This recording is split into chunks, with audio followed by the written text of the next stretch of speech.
কলিযুগের মানুষ খেতে ভালোবাসে, তাই না? বলা হয় অন্নগত প্রাণ। হ্যাঁ, খেতেও ভালোবাসে, নাচতে কেনা ভালোবাসে। যারা নাস্তিক তারাও নাচতে ভালোবাসে। দেখবেন এই যে হোটেলে কি বলে নাইট ক্লাব, নাচে তো সবাই না, রম্বা হৌ হৌ হৌ করে নাচে না?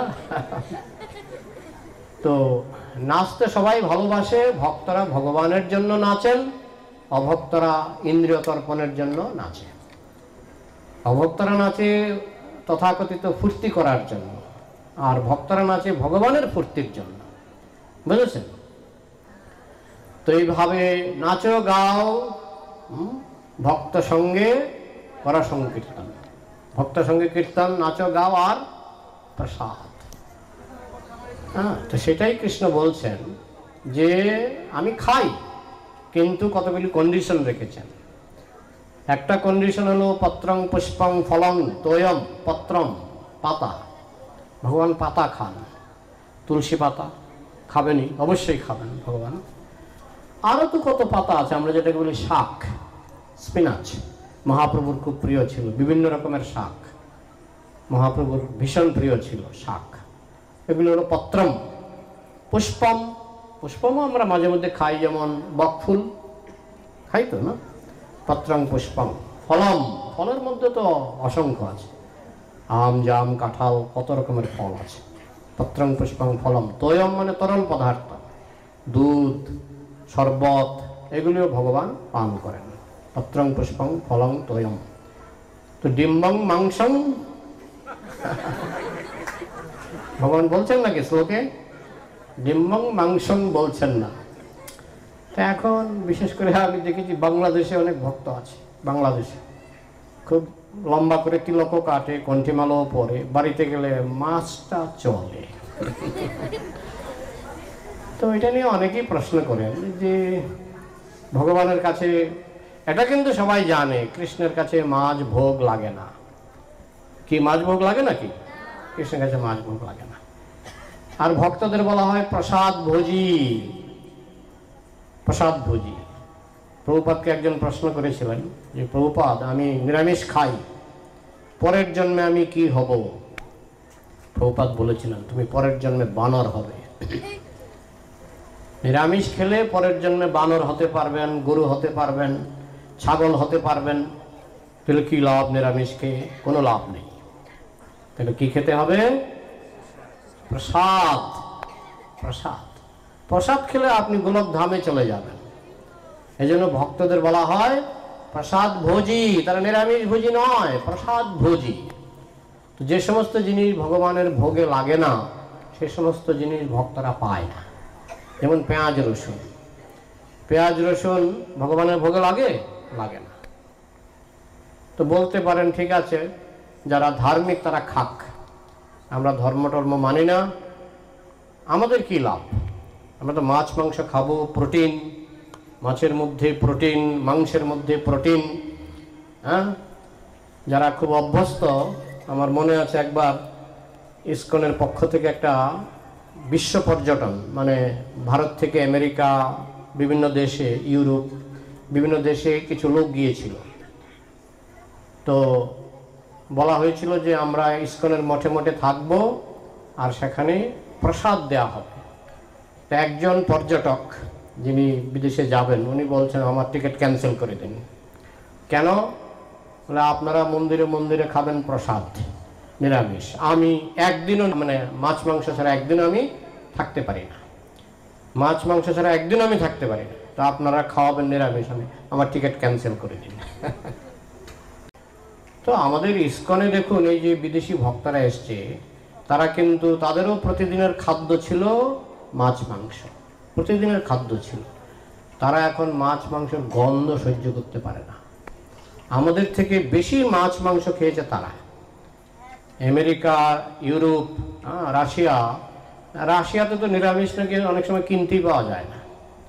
হ্যাঁ, প্রভুপাদ একদিনের জন্য, একদিন কি 2 দিনের জন্য রাশিয়ায় ছিলেন, নিরামিষ নেই। তো শ্যামসুন্দর প্রভু, লন্ডনের প্রভু, উনি লম্বা লাইন দিয়েছিলেন, মানে রেশনের দোকানে যেরকম লাইন হয়, অনেক লাইনে, অনেকক্ষণ লাইনে দাঁড়িয়ে কয়েকটা পটেটো, মানে গোলালু উনি সংগ্রহ করে প্রভুপাদের জন্য রান্না করেছিলেন। এই হচ্ছে রাশিয়ার অবস্থা। হ্যাঁ, আরবে শাক সবজি আমাদের মতো এত পঞ্চব্যঞ্জন। আপনি আরবে ছিলেন না? পঞ্চব্যঞ্জন, মরুভূমি মরুভূমি। ওইখানে পশুরা কিছু কোনো মতে কষ্ট করে ঘাস টাস খায়, ওই পশুগুলিকে কেটে কেটে ওরা খায়। আমরা অনেক ভাগ্যবান, আমাদের এখানে শাক সবজির সাগর, শাক সবজির সাগর। বঙ্গদেশ শাক সবজির সাগর, প্রচুর শাক সবজি পাওয়া যায়। বলতে পারেন ঠিক আছে, কিন্তু মুখের একটা রুচি বলে তো কথা আছে। একটু মাছ মাংস না হলে মুখে কি রুচি হয়? ভারতবর্ষে এখনো 80% লোক নিরামিষ ভোজী।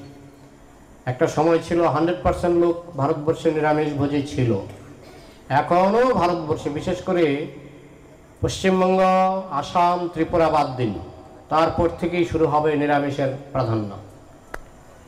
বিহারে গেলে ওরা বলে মাছকে বলে জলের পোকা, বুঝেছেন? তারপর থেকে উত্তরপ্রদেশ তো ম্যাক্সিমাম নিরামিষ ভোজী, গুজরাট ম্যাক্সিমাম নিরামিষ ভোজী, দক্ষিণ ভারত পুরোটাই নিরামিষ ভোজী। তাহলে এখনো ভারতবর্ষে 80% লোক নিরামিষ ভোজী। আর সবচেয়ে বেশি বুদ্ধিমান লোক জানেন তো? বেশি বৈজ্ঞানিক কোথা থেকে হয় ভারতবর্ষে? কেউ জানেন? South India.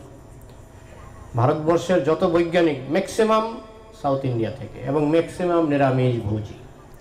তো অনেকে বলে যে মাছ মাংস না খেলে ব্রেন নষ্ট হয়ে যায়, মাছ মাংস না খেলে শরীরে প্রোটিন থাকে না, ইত্যাদি ইত্যাদি অনেক কথাই বলে। তো এই নিয়ে আজকে আমি কিছু আলোচনা করার চেষ্টা করব। যে মানুষ যারা, আমরা যারা মানুষ, আমাদের গঠনটা, শরীরের গঠনটা কীরকম? যেমন মনে করুন বানর, বানরের দাঁতগুলি কীরকম? বানরের দাঁতগুলি চ্যাপ্টা, না? চ্যাপ্টা। দুটো দাঁত আছে লম্বা, দুটো কি চারটা দাঁত? বানরেরও 4খানা দাঁত আছে, একটু লম্বা। কুকুরের মতো লম্বা নয়, কিন্তু সামান্য লম্বা। তো বানর কি খায়? ফলমূল খায়। বিপদে না পড়লে মাছ খাবে না। অনেক সময় আপনি যদি একটা বানরকে 2-1 দিন খাবার না দেন, বা 1 সপ্তাহ খাবার না দেন, তাকে যদি বন্দি করে রেখে দেন, তারপর একটা মাছ দেন, অনেক সময় দেখা গেছে অনেক সময় মুখে দেয়, অরুচি করে মুখে দেয়। ক্ষুধার জ্বালায় তো খেতে পারে, কিন্তু এটা তার স্বাভাবিক খাদ্য নয়। তো বলতে পারেন তার তো 4খানা দাঁত লম্বা, বানরের 4খানা দাঁত লম্বা। সে বাঘের মতো লম্বা নয়, কুকুরের মতো লম্বা নয়, সামান্য লম্বা। মানুষেরও কিন্তু, মানুষেরও 4খানা দাঁত আছে, লম্বা। তো যারা মাছ মাংস খেতে ভালোবাসে বলে আমাদের লম্বা দাঁত আছে। আরে তোমার যদি মাছ মাংস খেতে সত্যিই ভালো লাগে, তুমি ডেন্টিস্টের কাছে যাও। ডেন্টিস্টের কাছে গেলে তারা বাঘের মতো দাঁত লাগিয়ে দিতে পারবে। বেশি টাকা খরচ হবে না, না? হ্যাঁ, 500 টাকার মতো এরকম, বা আরো একটু হয়তো 1000 টাকা খরচ হবে। তো যারা বাঘের মতো খেতে আগ্রহী, তারা ডেন্টিস্টের কাছে যাবেন, বাঘের মতো কয়েকটা দাঁত লাগিয়ে দেবে, খেতে সুবিধা হবে। বাঘের দাঁতগুলো লম্বা কেন বলুন তো? কেন লম্বা? ওরা মাংস খায়। শিয়ালের দাঁত লম্বা না বানরের মতো চ্যাপ্টা? হ্যাঁ, শিয়ালের দাঁত লম্বা, ওরা মাংস খেতে ভালোবাসে। যে সমস্ত প্রাণী মাংস খেতে ভালোবাসে, একটা জিনিস মনে রাখবেন, যে সমস্ত প্রাণী মাংস খেতে ভালোবাসে এরা বিপদে পড়লে সারা জীবন নিরামিষকে কাটাতে পারে। কিছুদিন আগে একটা কুমির মারা গেছে দক্ষিণ ভারতে। কুমির, কুমির কি খায়?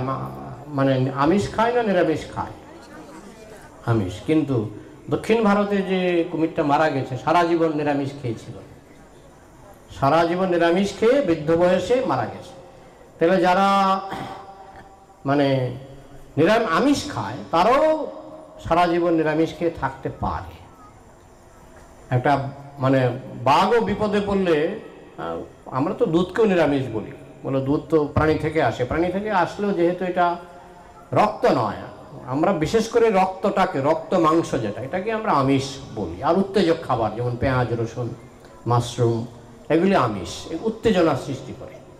যারা এরোপ্লেন চালায় তাদেরকে পেঁয়াজ রসুন, এরোপ্লেন চালাবার কত ঘন্টা আগে নিয়ম আছে, কত ঘন্টা আগে সে পেঁয়াজ রসুন খেতে পারবে না। পাইলট এরোপ্লেনে ওঠার আগে তার নিষেধ আছে যে সে পেঁয়াজ রসুন খেতে পারবে না, কারণ পেঁয়াজ রসুন খেলে কোন সুইচ টিপতে গিয়ে কোন সুইচ টিপবে, এরোপ্লেন অ্যাক্সিডেন্ট ঘটিয়ে দেবে।